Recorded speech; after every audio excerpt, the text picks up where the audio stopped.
Hola, buenas tardes. Soy Raúl Sánchez y soy el vocal de publicaciones de la Asociación Española de Audiología, de AEDA, y bienvenidos todos a este segundo webinar organizado por Isabel Loyeta, la vocal de formación, y también, en este caso, un poco por mí. Tengo una pequeña presentación mientras todos los demás os vais uniendo y dentro de poco pues ya empezaremos con el primer ponente.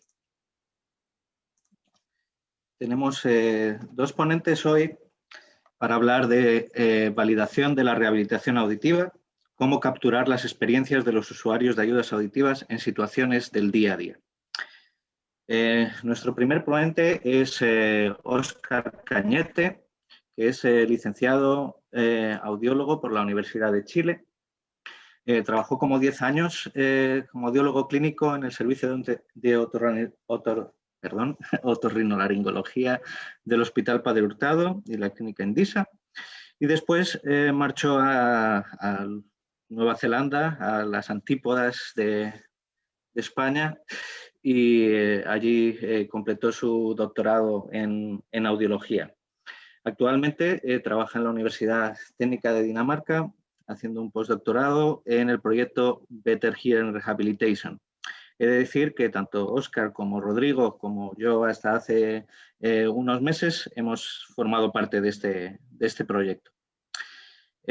Su interés en investigación se enfoca en diferentes áreas y bastante diversas, como por ejemplo la hipoacusia lateral, el esfuerzo auditivo, la pérdida cognitiva leve, también temas relacionados con implantes cocleares y el estudio funcional de las habilidades auditivas utilizando cuestionarios. Y eso es de lo que va a hablar sobre todo hoy. Y luego tenemos al doctor Rodrigo Ordóñez. Él es ingeniero en acústica por la Universidad Austral de Chile. También viajó y fue a Dinamarca, donde estudió un máster y luego hizo un doctorado en los efectos de exposición a ruido en umbrales auditivos y emisiones autoacústicas. Y ahora es profesor en la Universidad de Aalborg, en el área de percepción humana del sonido y también en temas de psicoacústica y rehabilitación aural. Y hoy nos hablará sobre todo de esta parte. Antes de empezar, quiero dar unos anuncios. El primero es que si entráis en la web de AEDA veréis que el congreso virtual está ya ahí y podéis obtener información.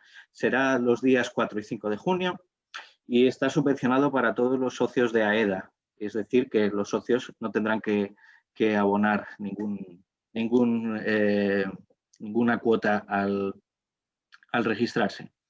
Tendrá mesas redondas en directo y también presentaciones pregrabadas y accesibles en el horario más allá del congreso. Por otra parte, os quiero anunciar que Auditio se ha renovado, que es la publicación oficial de la Asociación Española de Audiología. Es un journal que empezó hace 20 años y fue un proyecto iniciado por la Fundación Barajas en Santa Cruz de Tenerife.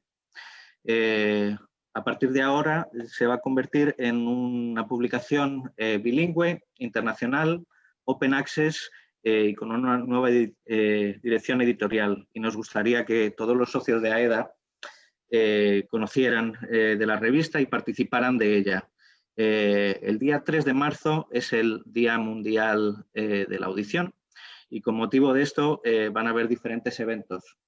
Una cosa que queríamos hacer desde AEDA es lanzar este nuevo Auditio y también comunicaros, que lo haremos en la web de AEDA, cómo podéis colaborar y participar de esta parte de las publicaciones de AEDA. Bueno, sin quitar más tiempo a la ciencia y a los ponentes, que son los importantes hoy, os voy a dejar con Óscar, que nos va a hablar del... Bueno, él lo dirá mejor en castellano porque está más acostumbrado, pero del cuestionario de dificultades auditivas. Y está basada esta presentación en el artículo que veis aquí a la derecha. Y Óscar, si estás preparado, pues te cedo la palabra. Gracias, Raúl, por la presentación. Y la oportunidad, Eda, por darme la oportunidad de mostrar nuestro trabajo que ha sido realizado gracias al esfuerzo de muchas personas desde hace unos cuantos años. Yo voy a hablar principalmente de un cuestionario de evaluación auditiva que es bastante utilizado y extendido a nivel mundial, pero lamentablemente hasta hace muy poco, hasta hace el año pasado, no estaba validado en nuestro idioma. Por lo tanto, a pesar de su gran utilidad, no se encontraba disponible en español. Es bastante frecuente para las personas que trabajan con pacientes y sobre todo la gente que trabaja en relación a las ayudas auditivas, que nos encontramos con, por ejemplo, 3 audiogramas similares pertenecientes a 3 personas distintas, de diferente edad, diferente característica, diferente ocupación, pero sin embargo, la pregunta es, ¿estos 3 audiogramas indican similar tratamiento? Lo que se hace corrientemente en la práctica es que nosotros tomamos los umbrales auditivos, se ingresan al software de adaptación, por ejemplo, de audífono, y se utiliza el software del dispositivo en particular y se adapta en una forma bastante estándar, por así decirlo. Sin embargo, las necesidades de cada persona, a pesar de que tiene audiometrías similares, puede ser completamente distinta. Por lo tanto, los resultados de esta intervención auditiva o rehabilitación auditiva puede variar bastante a pesar de que los umbrales auditivos sean bastante similares entre pacientes. Está más que es sabido y comprobado que los umbrales auditivos de la audiometría, los umbrales de tonos puros, no son capaces de poder explicar, por ejemplo, cuál va a ser el rendimiento de una persona que utiliza una ayuda auditiva. No hay una correlación directa importante entre el nivel de umbrales auditivos y, por ejemplo, el desempeño en situaciones con ruido de fondo. Por ejemplo, es bastante limitada la información que nosotros podemos obtener en relación a la audiometría. Es útil, por cierto, pero no nos va a ayudar completamente a explicar todo.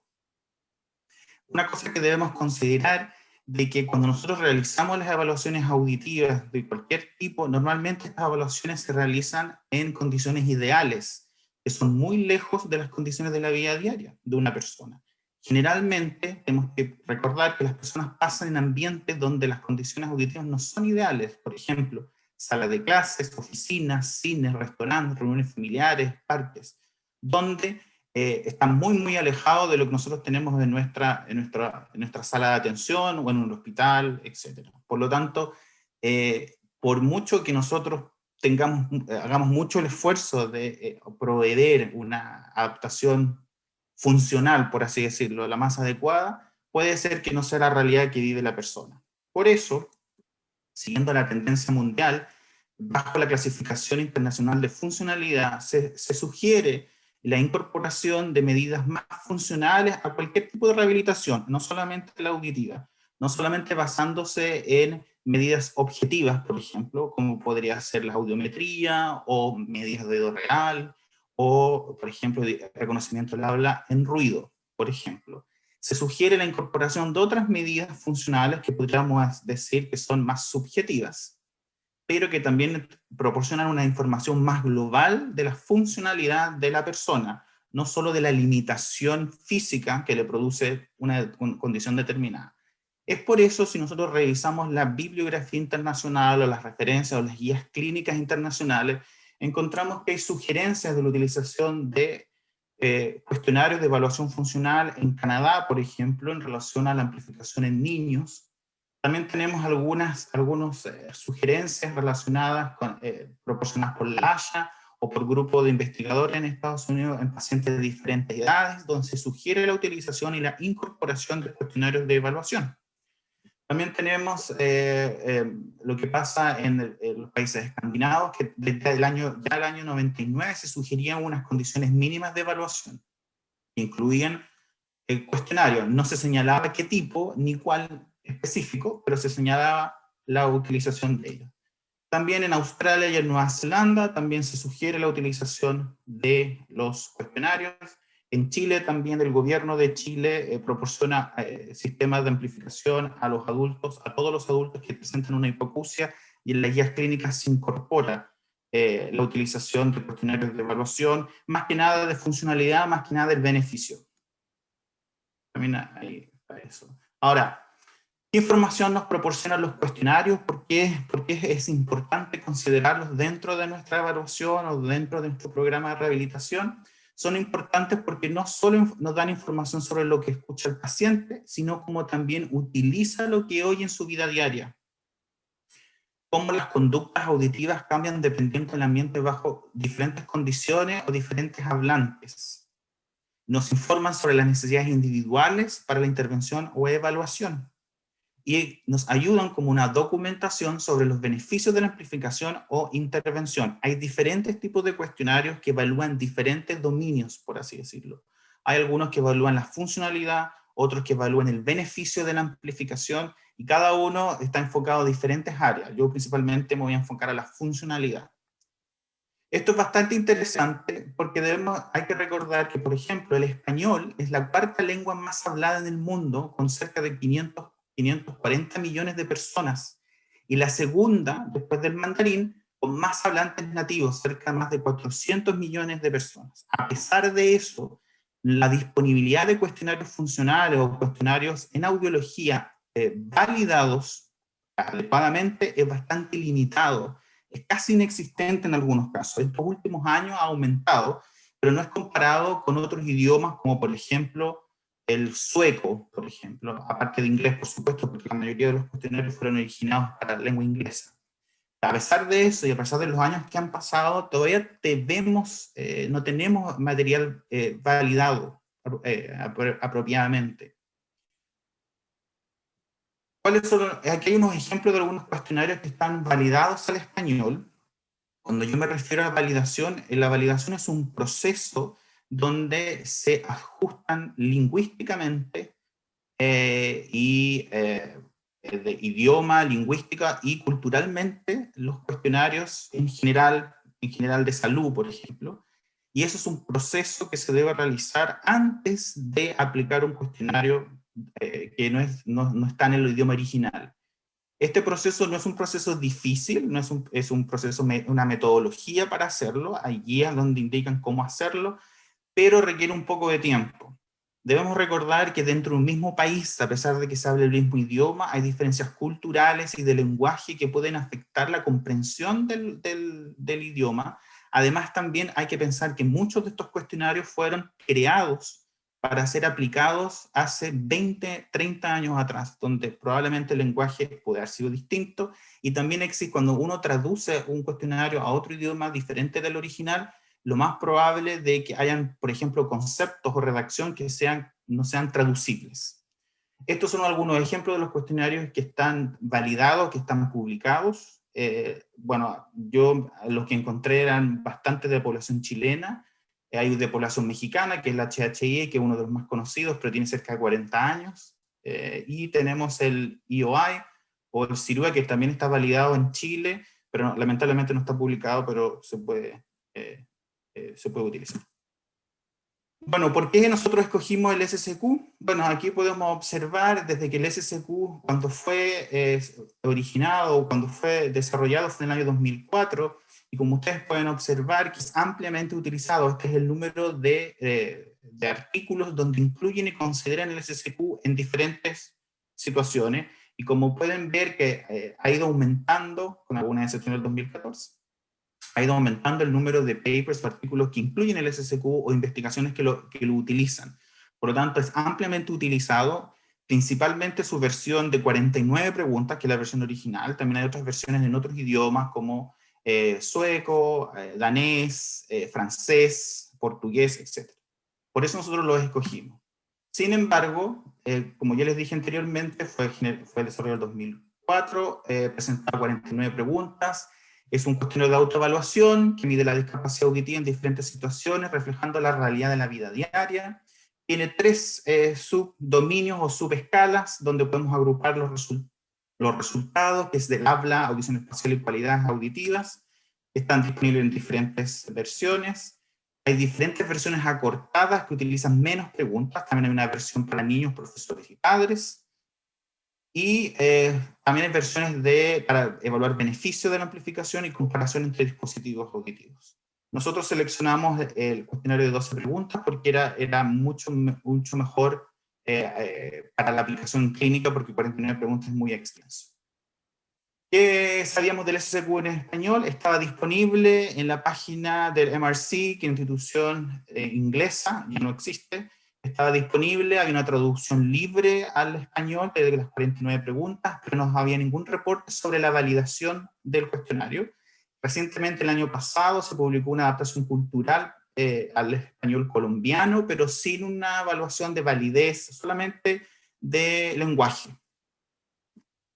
Bueno, acá está, a partir de esto, nosotros tomamos esta es la aplicación original de 12 preguntas, y nosotros quisimos evaluar el SSQ en español.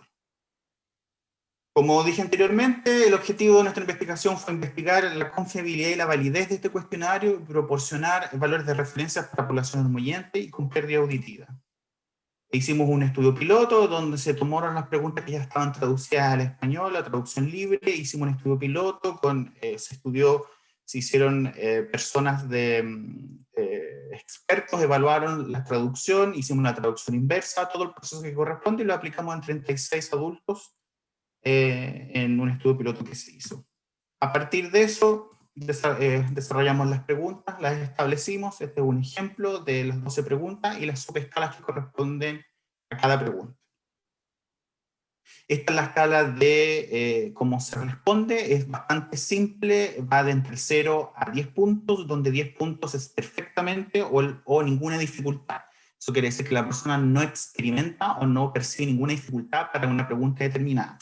Por ejemplo, si revisamos acá, en la número 6, por ejemplo, usted está al aire libre, un perro ladra fuertemente, puede saber inmediatamente dónde está el perro sin tener que mirar, y el paciente o la persona tiene que darle un score, un puntaje que va entre el 0 al 10. Entonces, si no lo puede hacer, es 0 o cercano a 0, la escala hacia la izquierda, y si no tiene ninguna dificultad, hacia el 10. También te da la posibilidad de responder no aplica, que el paciente no experimenta esa situación. ¿Cómo nosotros lo aplicamos? Este es el formato. Nosotros lo aplicamos en formato de entrevista. El SSQ fue originado para hacerlo de esa forma, fue desarrollado para esa forma, y lo que necesitamos saber ahora es si diferentes versiones o de administración puede tener algún impacto. En algunos cuestionarios sí tiene, si se hace en forma de entrevista o si se le entrega al paciente en forma de autocompletación solo. Nosotros no pudimos ver eso. Bueno, este es el ejemplo de algunas de las preguntas y el formato que nosotros utilizamos. Esto es muy importante, no solamente para el SSQ, sino para los otros tipos de cuestionarios también que relacionan la audición. Y hay que tener consideraciones. Por ejemplo, se debe clarificar al paciente en qué condiciones se debe responder el cuestionario. Por ejemplo, si la persona usa audífonos, se le debe indicar que piense en las preguntas o las situaciones usando su audífono.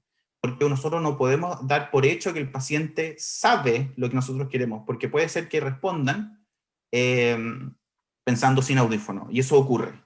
Y las preguntas deben mantener el formato original en lo posible, pero siempre se pueden dar clarificaciones, porque muchas veces las personas puede que no entiendan, pero se puede dar una clarificación con ayuda del clínico sin tener que cambiar el contexto de la pregunta. Eso se puede hacer.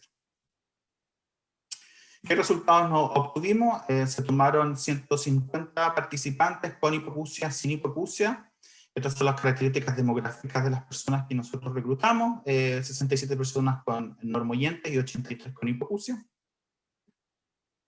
Evaluamos la confiabilidad, el test-retest y el efecto suelo y el efecto techo. Eso quiere decir la capacidad que tienen las personas de responder el puntaje más negativo, por así decirlo, el puntaje más positivo, y sobre el 15% no es bueno. Nosotros tuvimos un efecto techo y suelo bastante bajo, lo que indica una buena respuesta, variabilidad dentro de la respuesta. El test-retest fue bastante alto y bastante bueno, o sea, eso quiere decir que las personas fueron consistentes en responder el test. Y la confiabilidad fue excelente, bastante buena. Este es un índice de confiabilidad sobre 0.7, se considera que es un buen instrumento. Y también hicimos una correlación entre los umbrales auditivos y los puntajes del SSQ, y observamos que en los pacientes, la muestra general, excluimos a los pacientes que usaban audífonos, solamente pacientes hipoacúsicos y pacientes con audición normal. Este es el mejor oído y el peor oído, y encontramos una correlación significativa, estadísticamente significativa, para todas las escalas y la escala promedio. También encontramos que dentro del grupo de los pacientes con hipoacusia, también encontramos una correlación significativa, pero no encontramos una correlación en los normoyentes. Esto también ha sido reportado en la versión en inglés, así que es bastante congruente con lo que nosotros encontramos. Aquí puedo observar que si comparamos los resultados para cada una de las preguntas y los puntajes de la subescala, encontramos que hay una diferencia significativa entre los pacientes con hipoacusia y los pacientes con audición normal, lo que era esperable y bastante bueno. Como vimos que había una diferencia significativa, lo que quisimos saber es, por ejemplo, si el SSQ-12 no era lo suficientemente sensible para poder detectar una hipoacusia. Entonces hicimos un análisis estadístico y determinamos que con un puntaje de 8,5 puntos igual o inferior a eso en el puntaje total, o sea, del promedio de las 12 preguntas, es un indicador de pérdida auditiva con una sensibilidad del 87% y una especificidad del 76%. Por lo tanto, es bastante similar en sensibilidad y especificidad a otros cuestionarios que también se pueden utilizar como screening auditivo, así que podría tener una utilidad el SSQ como screening en los adultos. También lo que quisimos comparar qué pasaba la versión nuestra en español del SSQ-12 con el comportamiento del SSQ de otras versiones en otros idiomas. Si bien es cierto, nosotros encontramos que hay una diferencia significativa, esto lo pueden revisar en el paper que está mejor descrito, hay una diferencia significativa en la gran mayoría de las preguntas. Lo que sí observamos es que existe un patrón similar independientemente del lenguaje o del idioma. Aquí, por ejemplo, la pregunta número 2 es la más baja, da lo mismo el idioma, siempre es la más baja. Ahora, hay factores que hay que investigar, por ejemplo, la población, el estado educacional, etcétera, o comorbilidades, etcétera. Estos son pacientes jóvenes, todos estos son pacientes jóvenes, sin hipoacusia, normoyente. Entonces hay que ver, por ejemplo, en Nueva Zelanda, donde nosotros yo evalué pacientes, tienen puntajes peores que, por ejemplo, en Chile, la misma rango de edad. Entonces, a lo mejor, probablemente de alguna diferencia cultural, por ejemplo, que está dando como resultado. ¿Qué limitaciones obtuvimos nosotros? Bueno, todos los pacientes que tienen hipoacusia bilateral. El SSQ es lo bastante sensible para poder demostrar diferencia entre hipoacusias unilaterales y bilaterales. Nosotros no pudimos obtener esa información porque no teníamos pacientes con hipoacusia unilateral. También lo mismo, no evaluamos la adaptación con sistema de amplificación, lo excluimos a los pacientes para poder comparar, no sabemos. Hay diferencias de sexo a nivel educacional. En la versión completa del SSQ ha sido reportado que existen diferencias, que sería interesante saber cuáles. No hay información sobre comorbilidades, no pudimos obtener información sobre la pérdida visual, sobre tinnitus, otras información. Y el formato de aplicación nosotros lo hicimos como entrevista, por lo tanto nosotros registramos solamente los pacientes que respondían completa el cuestionario, fueron incluidos en el estudio. Entonces, pacientes que no tenían, por ejemplo, no aplicaban en alguna pregunta, nosotros los excluimos. Esto es importante saber si existe una diferencia significativa entre formatos de administración. Eso nosotros no lo pudimos observar. Mensaje a casa en general, pero a partir de este trabajo nosotros podemos observar que los cuestionarios deben ser breves en lo posible. Cuestionarios muy extensos, los pacientes se aburren y empiezan a contestar en forma aleatoria. Siempre se deben proporcionar instrucciones verbales. Es muy importante explicarle al paciente en qué condiciones nosotros queremos que responda el cuestionario. Si no hay un enunciado en el cuestionario que diga, si usted usa audífono, piense que está usando cuando usa sus audífonos para ver las respuestas del cuestionario. Muy importante. Si el cuestionario presenta no aplicable, es recomendable entregarlo en forma de entrevista. Revisar siempre si el paciente fue capaz de responder el cuestionario. Eso es como un buen hábito, revisar si uno se lo entrega, lo completa en la sala de espera, después uno revisa si completó, si tiene alguna duda. Si es muy largo, proporcionar algunos breaks, o sobre todo, por ejemplo, el cuestionario que tiene 49 preguntas, se pueden dar unos breaks entre cada subescala. Y cuándo evaluar el beneficio de la amplificación, por ejemplo, desde el punto de vista funcional. Bueno, los resultados de amplificación se ha visto que después de 4 o 6 semanas post-FIT se puede evaluar el reconocimiento del habla con audífonos, por ejemplo, y en el caso del reporte de beneficio y satisfacción, entre 6 a 6 meses post-FIT o de post-adaptación del audífono. Como conclusión, el cuestionario SSQ-12 presenta una validez para ser utilizado como una herramienta de evaluación funcional, es fácil de aplicación, no requiere un tiempo prolongado para su aplicación en clínica, por lo tanto es bastante recomendable su utilización. Este uso permitiría, por ejemplo, su uso en diferentes contextos clínicos, como por ejemplo, como parte del programa de ayuda auditiva en adultos. Bueno, este trabajo fue realizado no solamente por mí, sino en la Universidad de Valparaíso, en Chile, en el Hospital Padre Hurtado en Santiago de Chile, y con Susan en Auckland, en Nueva Zelanda. Creo que estoy justo. Perfecto, Óscar. Gracias. Ahora es tiempo de preguntas y eso. Gracias por esta gran presentación. Había escuchado de tu trabajo y había mirado el paper, pero no lo había visto presentar antes. Así que un placer. Si alguien tiene alguna pregunta, por favor, usen la funcionalidad que pone Q&A, ¿no? Para hacer preguntas, y entonces veré la pregunta y se lo comunicaré a Óscar. Un aviso, yo le voy a entregar el formulario, o sea, el cuestionario en sí, a Francis para que se lo pueda enviar a las personas que lo quieran utilizar o ver o revisar. Es de libre acceso y de libre uso, así que no hay ningún problema de copyright. Así que lo pueden usar si quieren. Vale, tenemos una pregunta. No sé si lo ha comentado, pero ¿a partir de qué edad se puede pasar este cuestionario? Es para adultos. Es para adultos. Nosotros lo utilizamos desde los 18 años en adelante. Ahora, si tú tienes un paciente que tiene 16, es bastante, por así decirlo, como puede hacerlo, también lo puede responder. Pero está pensado para adultos. Nosotros lo utilizamos sobre los 18 años porque hay una versión para niños. Hay una versión hasta los 15 años, que eso también lo estamos validando ahora en otro estudio, estamos enfocados en eso. Gracias. Tenemos más preguntas. De Mariana, buenas tardes. Gracias por la presentación y el material. Solo quería comentar que para niños tenemos validados el Little Ears y el Child. ¿Conoces estos cuestionarios? ¿Tienes algún comentario, Óscar? Pero eso, el Little Ears evalúa, bueno, para niños, y evalúa más, es bastante utilizado en los procesos de rehabilitación, porque entrega mayor información probablemente desde el punto de vista más de funcionalidad auditiva. Yo tengo el Little Ears porque hay una versión para Latinoamérica y parece que también hay una versión para España, porque en términos probablemente del lenguaje, yo nunca lo he utilizado, pero sí que sí, existe, está validado. Como dije anteriormente, hay otros que están validados en niños, principalmente en niños, hay bastante validación en niños, pero a nivel bastante, se desconocen probablemente, ¿no? Muy poca gente lo utiliza, pero yo creo por desconocimiento probablemente.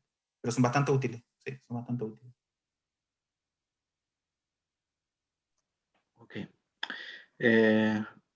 Tenemos otra pregunta que es si sería interesante incluir a otros profesionales para que podáis ampliar vuestro estudio. Supongo, he preguntado para que me clarificase Telmo Martínez de Santiago sobre esta pregunta, pero supongo que se refiere no solo a audiólogos, sino a lo mejor también a educadores o logopedas. Sí, por supuesto. Por ejemplo, en Canadá tienen un programa que se enfoca en el adulto mayor, donde no solamente se evalúa la audición a través de cuestionarios, sino también se evalúa la cognición y se evalúa la agudeza visual a través de cuestionarios. Y no solamente son los audiólogos que lo hacen, sino los pacientes, puede ser cualquier profesional que esté involucrado y que tenga cierto grado de conocimiento para que pueda ayudar a la persona, por ejemplo, si es que no entiende alguna pregunta. Sí, por supuesto, se puede incluir, sí. Y tengo la última pregunta y ya entonces continuamos. Carolina pregunta que si tras realizar la adaptación protésica se recomienda pasar el cuestionario a partir de los 3 meses de adaptación. Supongo que es por temas de O aclimatización. sea,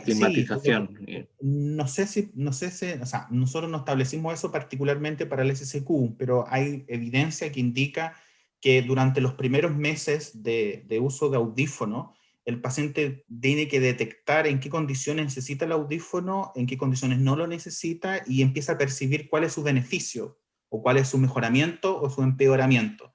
Entonces, darle un periodo, puede ser a los 2 meses también, o sea, no hay un periodo fijo, pero lo que yo creo probablemente depende mucho del paciente y depende mucho del audiólogo, por ejemplo, y la experiencia que tenga, cómo ve a su paciente. Pero 2 meses a 3 meses post la adaptación de audífono, tú puedes ver probablemente si hay cambios, tú vas a ver cambios más estables, que se van a permanecer en el tiempo si es que tú no le haces ningún tipo de modificación al audífono. Es lo que se sugiere, porque así tú puedes obtener resultados que son más estables y más precisos. Si lo haces, por ejemplo, una semana después, a lo mejor tú sabes que muchas veces los pacientes están muy entusiasmados con el uso de audífono y después pasa una semana y después cuando vuelven al control no quieren usarlo más, porque dicen que no les sirve, porque sus expectativas eran distintas y hay que hacerle ajustes. Entonces, por eso se recomienda un periodo como de estabilización del uso del audífono para que también la persona pueda autorreconocer cuáles son sus mejoramientos, su empeoramiento o su funcionalidad.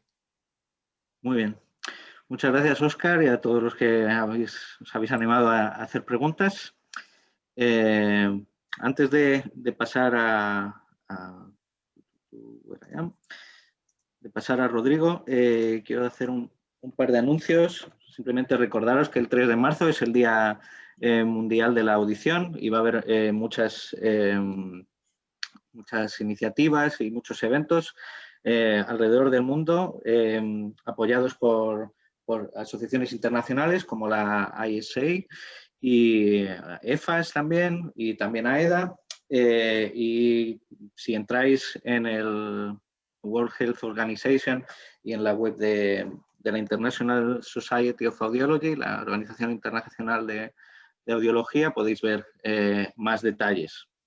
Sé que el presidente de AEDA está organizando en Granada un evento en estos momentos. Habrá más información posiblemente en la web. También comentaros que el próximo mes tendremos el webinar sobre el impacto de la implantación coclear en el deterioro cognitivo, presentado por Isabel Sánchez Cuadrado. Esta contribución ha sido ganadora del premio FIAPAS y presentará Juan Manuel Espinosa. Esto será el 25 de marzo a las 5, ¿vale? Apuntarlo en el calendario. Y ahora os voy a dejar con Rodrigo Ordóñez y nos va a hablar de Jabo, del Hearing Aid Benefit. ¿Cuál era la O? Bueno, él nos va a hablar mejor de esto. Esto ha sido publicado en el American Journal of Audiology, The Sentence-Based Experience Logging in New Hearing Aid Users. Y ahora mismo se está utilizando en el estudio del Better Hearing Rehabilitation, que en castellano sería mejorando la rehabilitación auditiva, y está utilizándose en un grupo grande de personas donde tanto Óscar como Rodrigo están colaborando. Y dejo... Bien, ¿preparados? Muchas gracias, Raúl, por la presentación. ¿Pueden ver mi pantalla? ¿Se puede ver mi pantalla? Perdón, que estaba muteado. Sí. Okay. Adelante. Muchas gracias. Bueno, muchas gracias por la invitación para presentar este trabajo. Yo, primero que nada, me gustaría empezar con un pequeño disclaimer. Yo nací en Chile y hace mucho tiempo, mucho tiempo que no hago ninguna presentación en español. Así que espero que o castellano, o como diría mi familia en Chilensis Vulgarius. Así que por favor, si no me entienden o si hay algún problema, pido que me digan.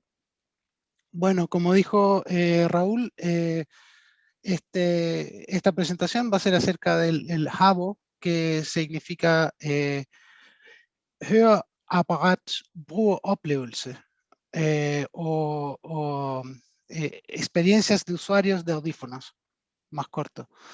Y la idea será entonces, lo que les voy a tratar de hablar es cómo desarrollamos el sistema y cuál es nuestro approach para trabajar con el sistema. Bueno, primero que nada, el sistema, la motivación para el sistema es que las experiencias con audífonos son muy individuales y muy distintas para cada usuario. Y puede ser muy difícil comunicar estas experiencias con los audífonos en una situación de ajuste, cuando uno va de nuevo a hablar con el audiólogo para decirle cómo le ha ido con el audífono. Además, pasa siempre mucho tiempo, como acabamos de hablar, escuchar de Oscar, que se necesitan por lo menos 2 o 3 meses para poder tener suficiente experiencia con el audífono para responder un cuestionario, por ejemplo. Pero al mismo tiempo, 2 meses un lapso de 2 meses son muy difíciles para poder acordarse realmente de cuáles son los hitos, los eventos durante ese tiempo que han sido problemáticos o positivos del uso del audífono. Hay una fuerte dependencia en la memoria que uno tiene que usar, y eso quiere decir que generalmente cuando uno usa su memoria para acordarse lo que ha pasado en los últimos, no sé, 3, 4 meses, generalmente las experiencias más salientes son las que uno tiende a recordar, y generalmente uno exagera los eventos que han pasado. El viejo dicho que el pescado crece después de muerto, bueno, por lo menos en Chile, que cada vez que uno cuenta la historia de qué tan grande el pez que pescó, el pez sigue creciendo. Esa es un poco la idea. Los requisitos que nosotros quisimos poner para este sistema era simplemente que tiene que ser una herramienta fácil de usar, porque el grupo de gente que nosotros estamos que generalmente necesitan audífonos son un grupo de adultos mayores. Tiene que ser accesible en distintas plataformas. O sea, nosotros no queremos tener que restringir nuestro grupo de usuarios debido a qué plataforma tienen acceso. Debiera ser fácil a incorporarlo en su día a día. Quiere decir que la idea del sistema es que el sistema pueda ser utilizado como un pasatiempo durante su rutina diaria. Y la idea es evitar hacer juicios o evaluaciones. Como vimos en la presentación anterior de Oscar, la idea de un cuestionario es que a uno le ponen una situación y uno tiene que tratar de evaluar en qué grado o a qué nivel uno entiende o se identifica con la situación que se ha preguntado. La idea de este sistema es más que nada hacer un registro de qué tipo de experiencias, positivas o negativas, han sido vividas por la persona. Entonces la idea es tratar de ir hacia a un análisis más cuantitativo de las experiencias, que en vez de un análisis más cualitativo. Y además el sistema trata de entrar en o de utilizar la memoria inmediata, o sea, la memoria a corto plazo. ¿Qué es lo que me ha pasado en los últimos días o desde el último momento en que yo registré experiencias con este sistema? O sea, quiere decir que no estamos pidiéndole al sujeto o al paciente que se acuerde lo que ha pasado, lo que ha vivido en los últimos meses, sino que registre, dependiendo de lo que se le presenta, diga simplemente si esa experiencia ha sido algo que él o ella ha tenido o no. Entonces la tarea, lo que el sujeto tiene que hacer, el paciente tiene que hacer es algo simple y no requiere demasiado trabajo para poder responderlo. El instrumento fue desarrollado en un proceso de diseño participativo en el cual tanto usuarios, audiólogos y ingenieros que están desarrollando el sistema y participando en el proyecto el BEAR, fueron incorporados en una serie de observaciones. Primero fueron observaciones en clínicas, en 3 clínicas que están participando en este proyecto, donde fuimos a observar tanto el diagnóstico de los pacientes en términos de pérdida auditiva, el ajuste inicial de los audífonos y después el seguimiento, usando lo que se denomina normalmente una técnica llamada Contextual Inquiry, que básicamente es donde los investigadores participan de estos procesos en la clínica, tomando notas, observando lo que pasa y tratando de registrar lo más posible qué son los eventos importantes que ocurren durante el proceso. Después, basado en las notas, se hacen entrevistas para profundizar las observaciones, y de ahí todos los datos que se obtenieron durante esta serie de observaciones se transcribieron en frases y distintas experiencias, las cuales fueron trabajadas en 2 workshops, o sea, sesiones donde serie de gente asociada al proyecto se juntaron y tratamos de categorizar y generar átomos de usuarios, que le llamamos, que básicamente son frases que tratan de ejemplificar, tratan de demostrar una experiencia específica que puede asociarse al uso de los audífonos. Y estas experiencias no solo son específicas no son solo específicas de cómo funciona el audífono o cómo escuchan, sino que generalmente relacionadas a su experiencia con los audífonos. Basado en estos workshops se llegó a un cierto número de átomos del usuario, los cuales fueron revisados para eliminar repeticiones, y cada átomo fue escrito de una forma donde había un sentido positivo y uno negativo. Quiere decir que al final determinamos o elaboramos 564 frases, que son los átomos de usuario que le decimos nosotros, y están separados en 13 categorías. Y aquí hay unos pequeños ejemplos de cómo serían estos átomos. Me tienen que perdonar, esto fue una traducción que yo hice del danés al español. Espero que se entiendan. No está validado. Yo, por ejemplo, yo pude seguir la conversación cuando estaba en un restaurante, o no pude seguir la conversación cuando estaba en un restaurante. O el sonido estaba bien, o no me molestó, el sonido fue muy abrumador o molesto. Yo supe cuando tenía que cambiar la batería del audífono, o no sabía cuándo era necesario cambiar la batería del audífono. Entonces la idea es que las personas tengan que solamente tomar una decisión en términos de que vivieron esta experiencia o no. Y bueno, el desarrollo de esto lo pueden ver más detallado en la publicación, como dijo Raúl, y está también aquí escrito en este slide.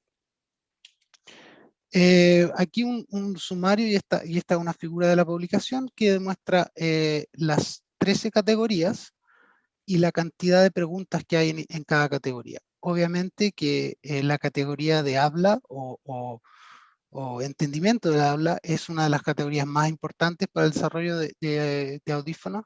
Entonces es la que tiene más preguntas o más frases representando las experiencias. Y la interfaz del usuario es lo que ven aquí en pantalla ahora en este momento, una interfaz bastante simple, como pueden ver, donde el átomo de usuario se presenta aquí en el texto de arriba. En este caso dice, cuando había mucho ruido, mi tinnitus aumentó mi tinnitus. Y la persona tiene que solamente escoger entre yo he experimentado esto o no he experimentado esto. La persona también tiene la opción de decir que no es relevante, o puede volver atrás puede volver una pregunta atrás. Yo me gustaría mostrarles bastante simple cómo funciona esto. Esto está programado en HTML, o sea que funciona en un browser. La persona entra usando una URL. Aquí hay un set de instrucciones donde básicamente se le dice que tienen que tratar o sea, la idea es poder responder en términos de qué es lo que ha experimentado recientemente.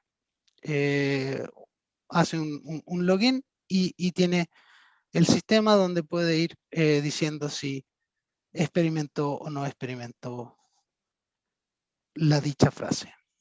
Y aquí, para los que entienden danés, pueden ver lo que significa todo, ¿no? Bueno, siguiendo con la presentación, un segundo, aquí estamos.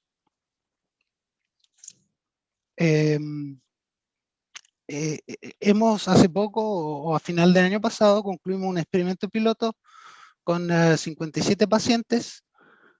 Todos eran nuevos usuarios de aparatos auditivos. Registros fueron dados entre el ajuste inicial del audífono y el seguimiento, aproximadamente 2 meses de tiempo, y los pacientes son introducidos al sistema en el momento del ajuste inicial, y de ahí para adelante están dejados por sí mismos. O sea, cada uno trata de usar el sistema como puede. No se les da más ayuda que eso. Por el momento no estamos usando los resultados activamente, y estamos en proceso de analizar qué tipo de resultados obtenemos y cómo podemos usarlos para ayudar en el reajuste de los aparatos auditivos. Aquí en la derecha pueden ver un tipo de resultado o una forma de ver los resultados, donde básicamente vemos la cantidad de experiencias positivas vividas por el sujeto y la cantidad de experiencias en total que el sujeto ha tenido. O sea, la diferencia es la cantidad de experiencias negativas, y mientras más grande este número es, más positivo es la experiencia en dicha categoría. Y la idea es básicamente que tratamos estos datos como una distribución binomial, y podemos calcular una proporción, y si la proporción es mayor que 0,5, quiere decir que tiene una cierta probabilidad de ser positiva. Veo que hay varias manos arriba. Yo no sé si esperamos hasta el final o damos la pregunta. Esperamos al final, no te preocupes. Ok. Y bueno, entonces voy a volver un poco más a estos resultados. Lo que creo que es importante decir, bueno, les voy a mostrar también aquí un poco cómo varían los resultados entre personas, para que puedan tener una idea de cómo son las diferencias entre usuarios. Como les conté, hay gente que usa el sistema esporádicamente. Aquí pueden ver respuestas en el tiempo y el número de respuestas, o sea, el número de átomos evaluados por cada día, y cuántas veces la persona registró. Entonces, en un periodo de cerca de 53 días, esta persona entró al sistema aproximadamente 10 veces y llegó a un número de 360 registros. Entonces, pocos datos en realidad.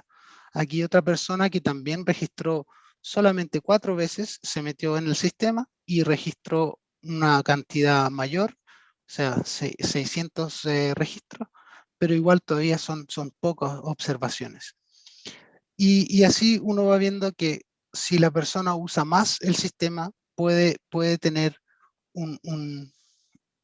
cantidad de datos suficientes para poder comparar o poder por lo menos tener una indicación de cómo la persona está, cuáles son sus experiencias dentro de las distintas categorías de las frases. Aquí, por ejemplo, una persona que solo hizo 4 registros, otra persona que hizo 4 o un poco más, y así viendo, mientras más tiempo usan el sistema o más tiempo están activos y pueden llegar a un ritmo más constante durante su experiencia o durante el uso, podemos tener datos que son un poco más interesantes, digamos, en términos de cómo se puede utilizar. Bueno, volvemos a la presentación. En términos de validación del sistema, ¿qué necesitamos nosotros ahora? Es básicamente comparar estos resultados con otros de los resultados que salen del proyecto BEAR, por ejemplo, los cuestionarios, el SSQ, por ejemplo, y otros más, con test de audición con audífonos. Hay varios test que se están haciendo con los pacientes cuando tienen ya 2 meses de experiencia con el audífono y vemos cómo funcionan con el audífono. O sea, son test funcionales como el HINT, el Hearing in Noise Test o Just Follow Conversation. También hay unos test de localización. Entonces, eso sería interesante ver cómo funcionan con respecto a estos datos, cuál es la comparación que hay. Todavía no lo hemos hecho. Otro análisis que nos falta hacer también es ver cuántos de estos datos son irrelevantes, porque como pueden ver, algunos de los datos que entregan los sujetos, que son todas estas barras en gris, en este sentido, son datos que los sujetos marcan como que son, el gris claro lo marcan como irrelevante y el gris oscuro lo marcan como que no lo han experimentado, o sea, no han vivido esa experiencia particular. Y eso quiere decir que podríamos optimizar el sistema sacando de estos átomos que no son usados o que no son experimentados por los sujetos. De esa forma podemos llegar a un nivel más alto de repetibilidad de átomos relevantes para los usuarios. Y finalmente también hay que ver cómo podemos usar, un análisis de cómo presentamos los átomos, en qué tipo de orden se presentan los átomos. Porque en este momento estamos usando un orden pseudo randómico. Entonces quiere decir que 564 frases distintas son presentadas de una forma más o menos randómica. Bueno, y eso es lo que estamos hasta el momento. Los quiero dejar con esta pequeña idea de estos dibujos. Lo hizo mi hija y ella básicamente dijo, ok, ¿qué es lo que tenemos que hablar? Es la interacción entre un audiólogo y una persona que usa un aparato auditivo. Entonces ella muy clever dijo, el audiólogo tiene que tener pelo y la persona que tiene pérdida auditiva no tiene pelo.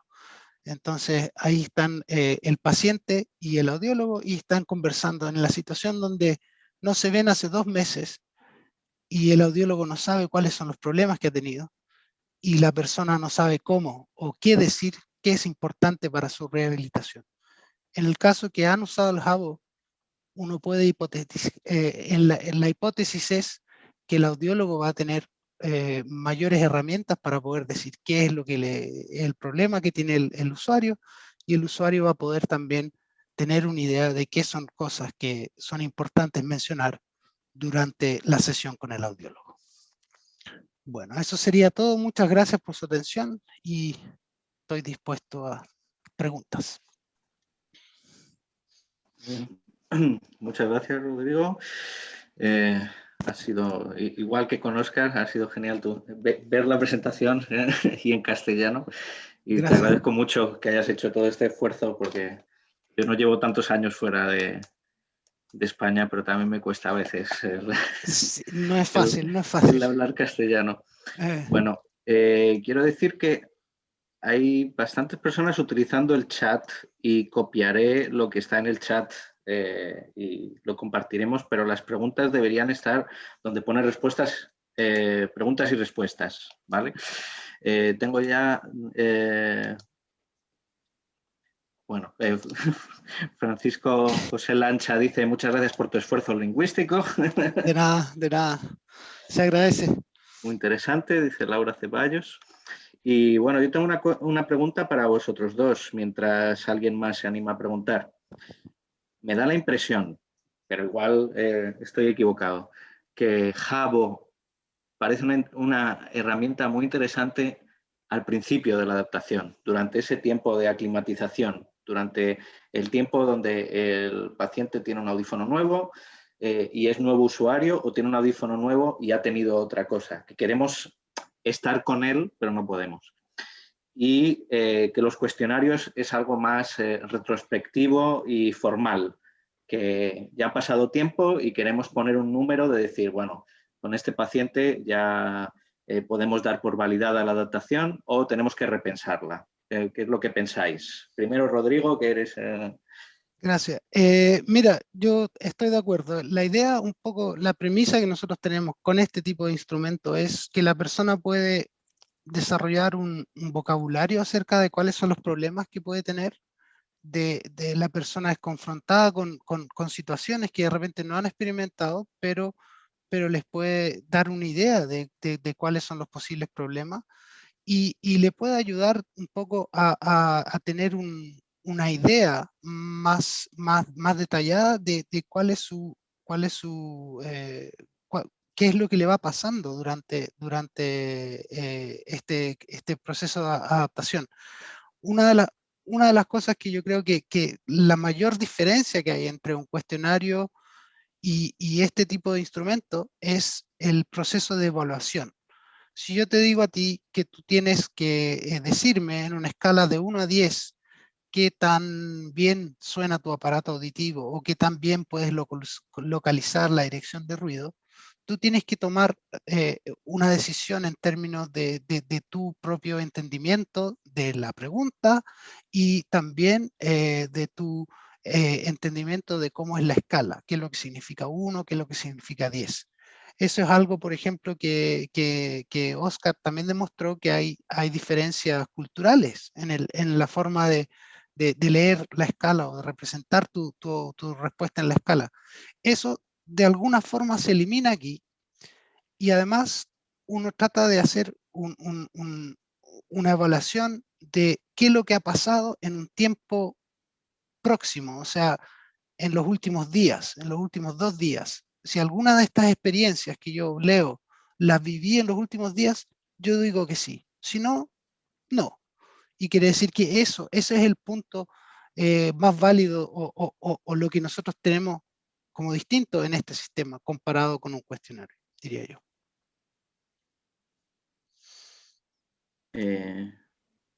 Pregunta también Jesús Millán que cuál es la edad de los usuarios que habéis testeado en este piloto y que estáis usando ahora en BEAD.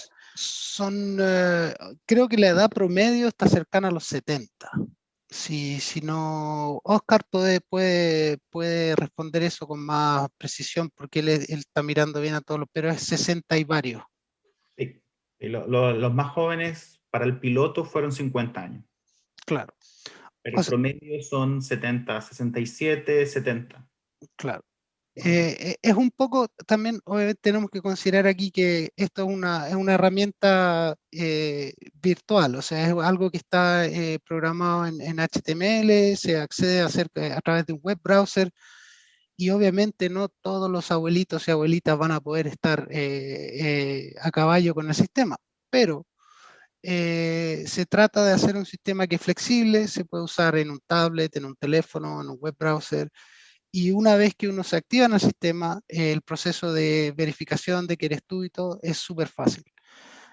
Entonces la idea es que se pueda usar con la mayor cantidad de gente, pero obviamente que es una limitación la edad y la habilidad técnica de la persona para poder acceder al sistema.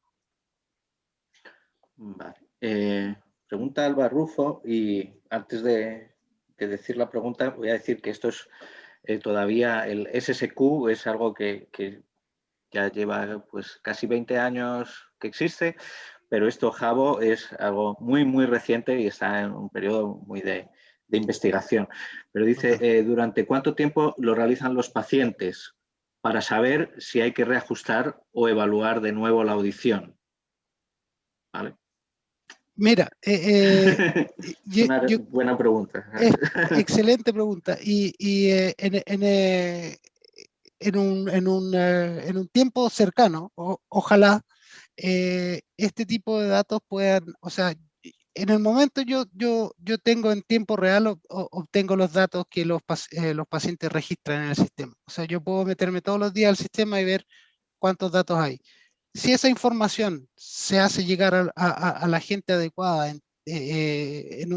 una vez a la semana o cada 2 días, entonces la persona a cargo de la rehabilitación oral del paciente podría ir y decirle, puedo ver que tienes problemas con ruido, tienes problemas con esto. Y ahí eso se podría usar en una rehabilitación o un ajuste más dinámico. Pero no podría decir cuánto tiempo tienes que usarlo para poder saber que hay que ajustarlo. Hay que tener una cierta cantidad de datos para tener una validez estadística que hay un problema en una categoría o en otra. Bueno, por ahora los pacientes lo están utilizando, nosotros les estamos entregando el audífono, lo usan 2 meses. Entonces el Jabo se registra por 2 meses. Bueno, exceptuando un súper paciente que tenemos que está muy entusiasmado, que lleva como 8 meses respondiendo el Jabo. De hecho, te hice unas figuras ahí y empezó en septiembre del año pasado y el último registro fue el 20 de este mes. O sea, lleva casi 6 meses usando el sistema. Bueno, pues creo que vamos a ir cerrando. Ya no hay más preguntas. Hay un comentario que creo que tú también puedes ver. Rodrigo, tu hija ha dado en el clavo en la rehabilitación personalizada. Sí. Y viendo la lista de participantes aquí, también le dio al clavo que los audiólogos son mayormente mujeres, ¿no? Bueno, Bueno, en Dinamarca te digo que sí. Al ya. menos todavía no he conocido a ningún audiólogo. O audiólogos. Masculino. En Latinoamérica también son más mujeres, pero Sí. en Chile son más hombres. Pero bueno, y bueno, esto claro, y los pacientes son pelados. Ese fue el otro. Pero bueno. Antes de terminar, Raúl, vi una pregunta de una persona que decía, ¿cuándo no es recomendable usar el cuestionario? Los cuestionarios se pueden utilizar independientemente, o sea, si tienen que ser cuestionarios que sean hechos para una edad determinada. También hay cuestionarios para que lo respondan los niños en edad escolar, por ejemplo, pero esos tienen, por ejemplo, escala analógica, que son especialmente hechos para los niños. En el caso de los adultos, cualquier adulto que tenga la capacidad de poder responder el cuestionario, no hay ninguna contraindicación para no hacerlo, pero si tú tienes, por ejemplo, una persona con algún deterioro cognitivo severo, por ejemplo, probablemente no va a ser capaz de poder entender la escala o etc. Pero no hay una contraindicación para utilizar el cuestionario. Las preguntas son bastante simples en general y no requieren mucho tiempo, pero eso va a depender. Lo principal diría yo que depende de que el cuestionario sea adecuado para la edad del paciente que se quiere evaluar. Eso es yo creo que es lo principal, y que el paciente sea capaz de poder entender la escala y las preguntas. Yo creo que eso es. Vale, pues gracias, Óscar. Gracias por lo que acabas de decir, porque eso me lleva a... Has hablado de deterioro conectivo y quiero recordar que el próximo mes el webinar va a ser sobre esto, sobre el impacto de la implantación coclear. Y también, recordar a los participantes que Óscar va a ser uno de los ponentes en el Congreso Virtual de AIDA, el 4 y el 5 de junio. Y que si no ha quedado claro, lo de subvencionado significa que los socios de AIDA no tendrán que pagar nada por registrarse en el Congreso Virtual, ¿vale? Va a ser gratis. y esperamos que lo disfrutéis, y sabemos que este formato online es difícil y un poco cansado, pero creo que va a ser un éxito. Y bueno, muchas gracias Rodrigo, muchas gracias Óscar, muchas gracias Francis, gracias Isabel también. Y bueno, y nos vemos el mes que viene para el próximo webinar. Gracias a todos por asistir. Hasta pronto.